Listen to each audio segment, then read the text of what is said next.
Hi Pisces! This is Pisces Hub. Welcome to my channel. So for today's video, gagawa tayo ng weekly reading for Pisces para sa linggong ito from September 9 to September 15, 2024. Okay, so alamin natin kung ano yung mga posibleng mangyari for Pisces sa linggong ito gamit ang ating tarot card po. Okay?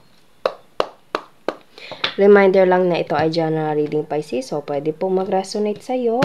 Pwede pong hindi, okay? Pag hindi po tugma, huwag pong ipilit. Okay? And welcome po ang lahat ng gender, babae, lalaki, LGBT, ay pwede po sa feminine or masculine na mga cards na lalabas po. Okay? Kahit kanino yan, basta tugma, take lang. Okay? So, ano po yung mga posibleng mangyari for Pisces sa linggong ito from September 9 to September 15, 2024. Ano po yung mga posibleng mangyari? Mga gabay, mensahe niyo po para kay Pisces sa linggong ito. Oh, wow! Ace of Pentacles, Ace of Money, Pisces, abundance, pera, material, opportunity, offer, okay, na matatanggap mo. Okay? Basta merong something like material. Mostly material. Kung hindi naman to material, pwedeng trabaho, career. Pwede din pera, okay, na matatanggap mo sa linggong ito. And there's a page of cups. It is like merong connection nito something na long term. Or meron din connection sa emotional, okay? So, it's something like an offer for you, Pisces, to receive. Na, kumbaga, yung offer na ito is makakatulong siya sa'yo or magbe-benefit ka nito for a longer term, okay? Basta yung matatanggap mo, Pisces, na offer, pera man yan, trabaho, opportunity, or something like valuable for you, okay? Basta meron something na worth sa pentacle na ito. It comes with a long-term partnership, long-term commitment, okay? Pwede meron ka na kontrata, pwede din pong something na long-term connection to someone, okay? Basta merong pangmatagalan, ganun, okay? Kasi meron siyang fish, may laman kumbaga. Okay? Pwede din proposal, engagement, something like offer, trabaho na malaki siya and pangmatagalan po. Pwede ding sa love kasi meron tayo ditong Page of Cups. Okay, kahit ano man ito. And you will celebrate, you will... Wow, ang ganda ng tatlong cards natin dito, Pisces. Okay, you will celebrate, you will feel so happy, so abundant. As I said kanina, matagal, long-term commitment, long-term partnership, long-term contract man ito, and you will benefit everything. You will be so happy, you will, everything, lahat, Pisces, ikakasaya mo, kung ano man ito, okay? Wow. 3 of Cups. There's a celebration. And yung 3 of Cups na nandito, Pisces, punong-puno siya ng mga prutas, gulay, tas nagiinuman, may grapes pa ditong hawak, okay? So, ang ganda. Wow! Basta merong something like offer na pang matagalan, matagal-tagal mo din siyang magamit or matagal-tagal din itong mako-connect sa'yo, Pisces, okay? Pwedeng long-term, long-term partnership, okay, na celebration ang kahihinatnan nito. Okay, sobra mo itong ikakasaya. Wow, Page of Cups and 3 of Cups. Ang ganda, ang ganda. And there's a Page of Wands and 4 of Pentacles, Pisces. As I said kanina, pang long term siya. Nakikita nyo yung Page of Wands.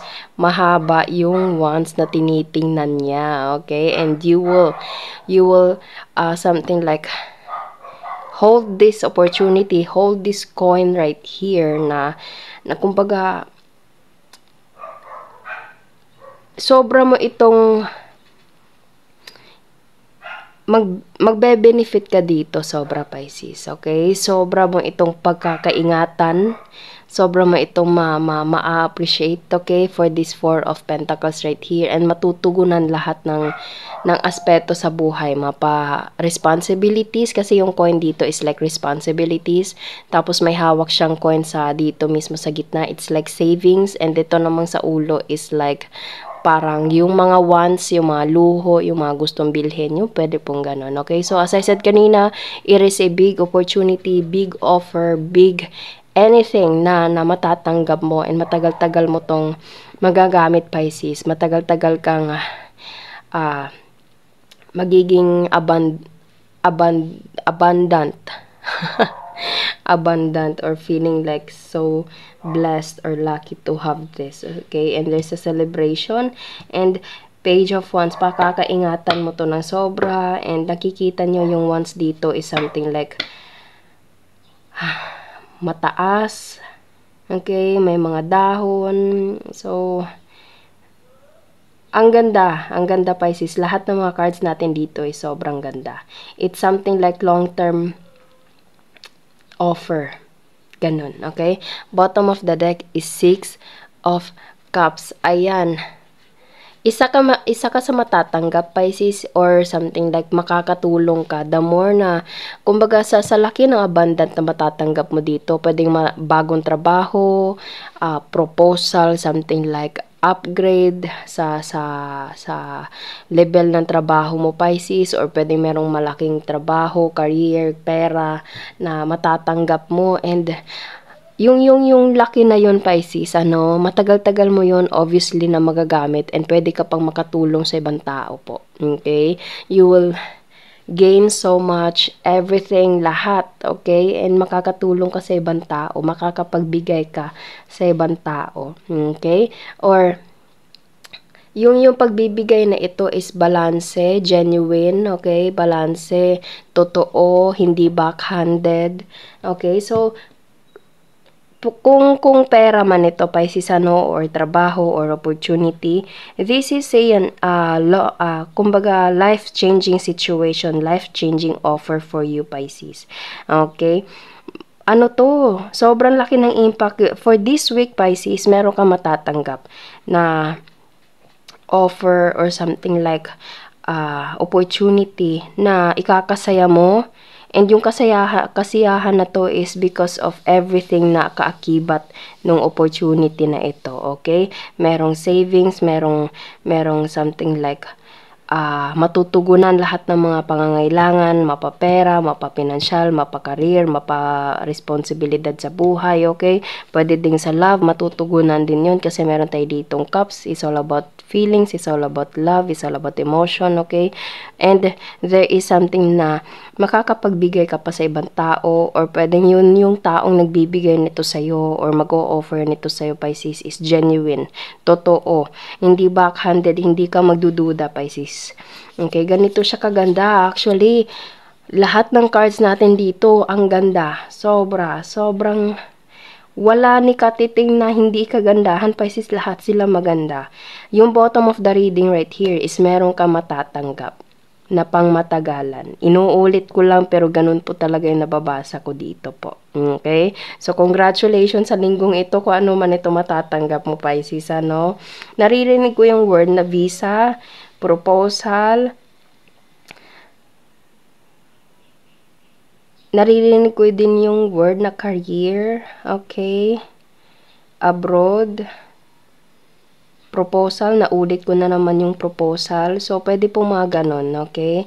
So kuha siguro tayo ng The Keeper, the Fortune Telling card, alamin natin kung kanino, sino, ano pa yung iba pang mensahe for Pisces sa linggong ito. Okay, so ano pa po yung message niyo po for Pisces sa linggong ito? Despair. Pwedeng kakatanggal mo lang sa trabaho, Pisces, and there is someone na thoughts. Ooh.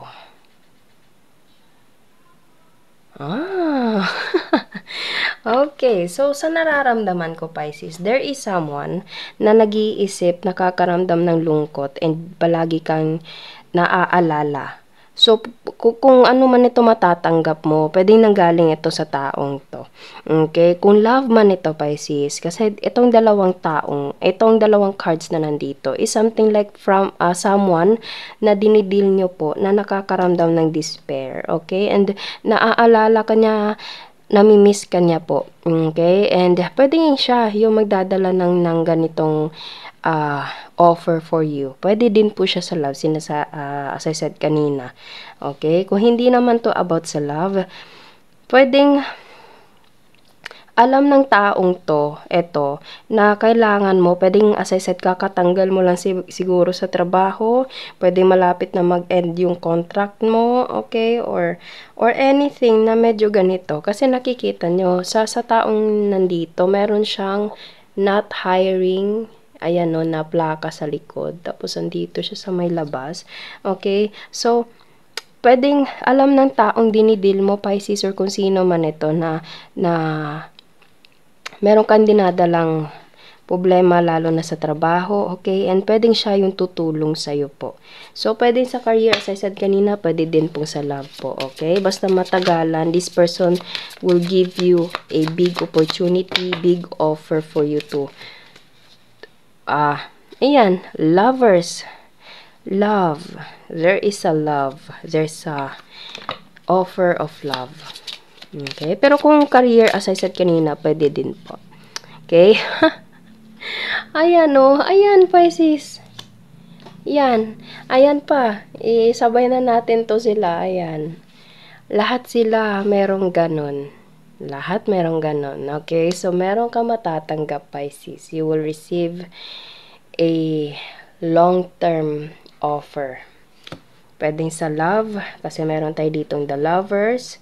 Namimiss, naririnig ko yung word na miss, okay? Or this person wants to be with you. This person will offer you something, Pisces. Ito ay something na pangmatagalan. Okay? So, bottom of the deck is family room. Pwede meron itong connection sa bahay, sa sala, okay? Pwedeng pupuntahan kanya sa bahay niyo and mag-uusap kayo mismo sa sala. Pwede pong ganon, sa living room. Okay? Or kung hindi naman, meron itong connection sa bahay na konektado sa gift. Okay? Gusto kanya makasama sa bahay, pwede pong ganon. Or kung trabaho man ito, basta meron connection sa bahay or building na maganda. Okay? Basta merong pagbibigay, merong ka matatanggap, Pisces.